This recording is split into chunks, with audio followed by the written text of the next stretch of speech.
Lieutenant General Jerry Boykin is a personal friend, he's an American war hero, and he'll join us to talk about what we should be doing to deal with riots in the streets and a pandemic. Welcome to another Real American Heroes special edition. I'm Oliver North, and our guest today, Lieutenant General William G. Jerry Boykin, United States Army retired. General Boykin spent a 36-year career in the United States Army. He was one of the original members of the U.S. Army's Delta Force, ultimately commanding these elite warriors in combat. General Boykin served his last 4 years of his military career as the Deputy Undersecretary of Defense for Intelligence. He's an ordained minister and is currently the Executive Vice President of the Family Research Council, and oh, by the way, a dear friend of mine, as is his lovely wife, Ashley. They have 5 children and a growing number of grandchildren, but they'll never catch us with 18. General, first of all, thank you for taking time to be with us today. Thank you, Ollie. No, I'm grateful. I want your perspective on whether the COVID-19 virus, as some have said, was a deliberate attack by the Chinese Communist Party or simply something that got out of control. The Chinese tried to hide the facts. What do you think? Yeah, that's a great question. I think that the jury is still out on that. I think that there is a growing body of evidence that there was that it was a deliberate attack, but I don't think that that's conclusive. I think that at worst, it probably is something that got out of hand, that the Chinese were producing this thing in this weapons-grade laboratory, and then it got out of hand, and immediately they shut down the media, they shut down the doctors, they shut down the scientists. They would let no one talk about it, and then they lied about how it was transmitted. They lied about the origin of it, and but the thing that compels you to at least consider whether it was a deliberate attack is the fact that it really had no impact on the 2 largest cities in China, Shanghai and Beijing. Neither of them was really affected by the COVID, and you can look at videos of President Xi when he went into a hospital where there were COVID patients and he only wore a mask. Well, did that mean that he had some kind of vaccination already that they had prepared? I don't know whether it was a deliberate attack or not, but what we do know is that they are complicit in the spread of this thing, and I think that they're culpable in this whole thing, regardless of whether it was an error or whether it was deliberate. I'm looking at the consequences of a criminal act in Minneapolis, precipitating literally riots and legitimate protests all across the country, and wondering what are the Chinese saying about that in their disinformation campaigns? Oh yeah, the Chinese are right in the middle of this. And I think one of the top experts in this country today is Gordon Chang, as it relates to China. And I think Gordon has been very clear in terms of the Chinese are right in the middle of this. The Chinese are exploiting this with their propaganda campaign. And what they're trying to do, first of all, is discredit the Trump administration, the same thing that so many in the media and on the left are trying to do right now. But the Chinese are using this as an opportunity to really go after our president, because the last thing that they want to see is this president reelected. Well, what do you think of President Trump's leadership and the handling of the pandemic and, quite honestly, the unrest that's now transpiring, moderated somewhat apparently, but the unrest that's happening in America's cities?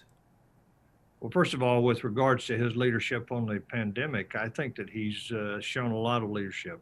I think he's also had some very bad advice. I think he's had some people around him that did not serve him well through this whole thing.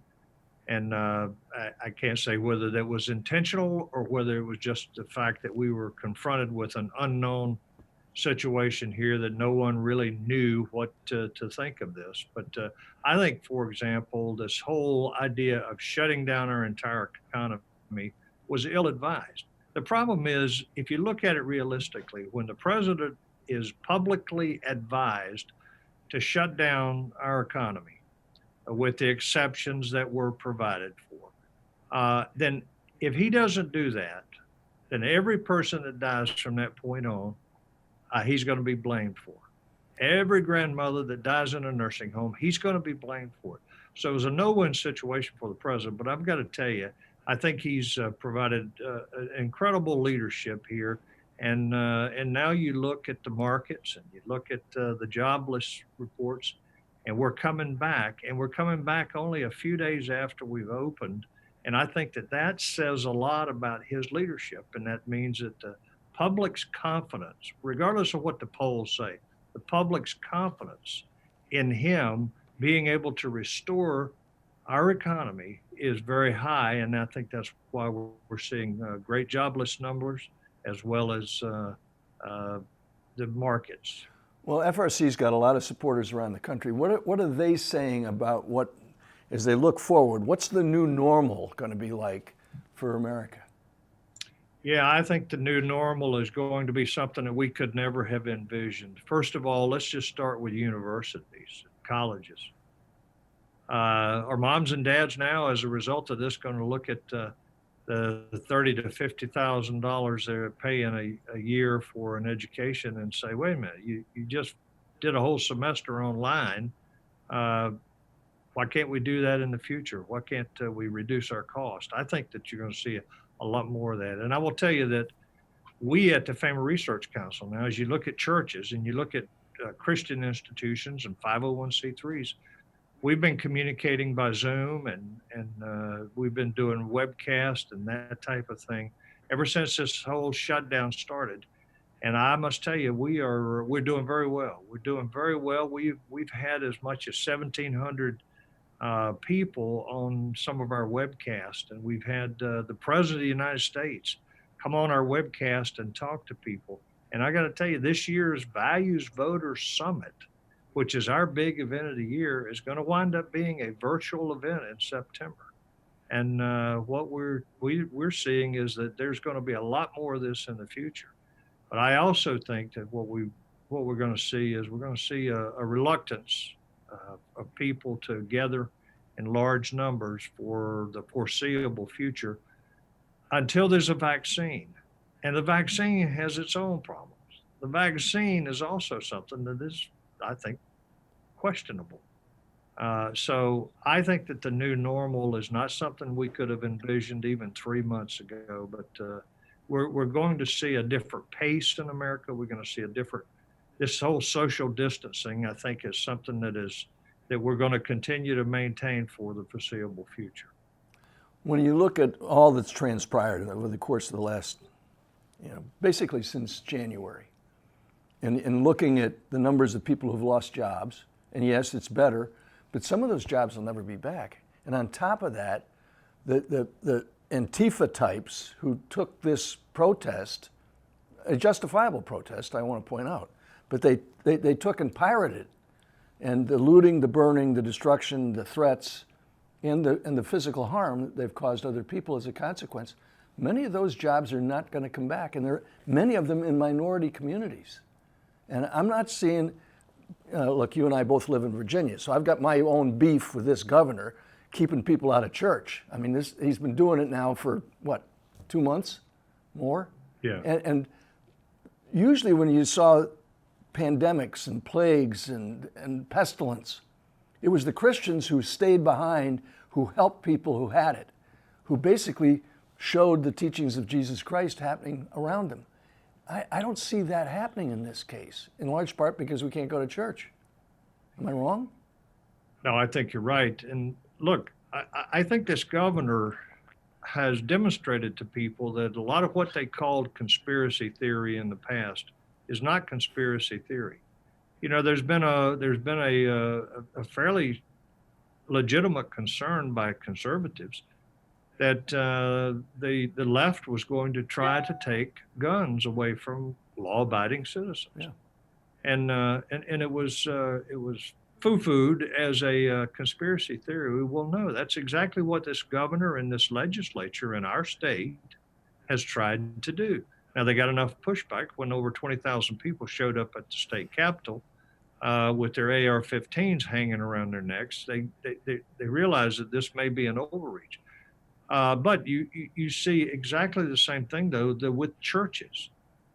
We've been saying, we here at the Family Research Council have been saying that the big fight today and in the future is over religious liberty. And now you're seeing them letting people walk up and down the streets, loot stores, in no mask, no social distancing, nothing, but you can't go to church unless you can provide 6 feet between everybody and people are wearing masks. This is prophetic, quite frankly.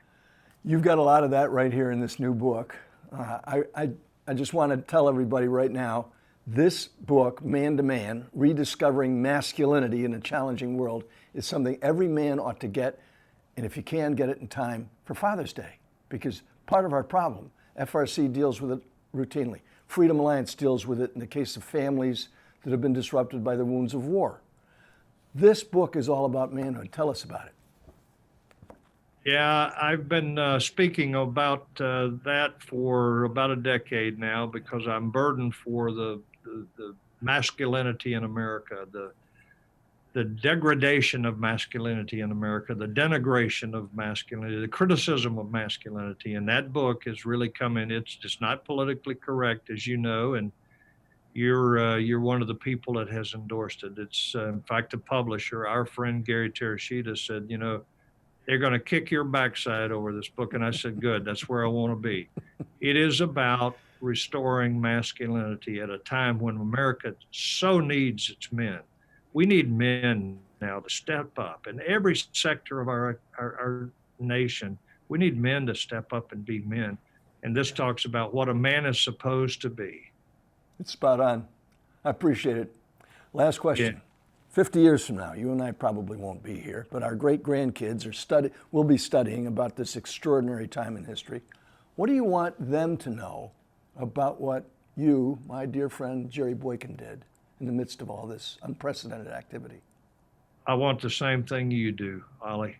I want my grandchildren to remember me as someone who cared about their future and stood up for what I believed in. You're the best, brother. You give my love to Ashley, who whelped Casey's right here beside me, the best hunting dog on the planet Earth. I want to thank you for being with us and giving facts that our fellow Americans can use in these challenging times.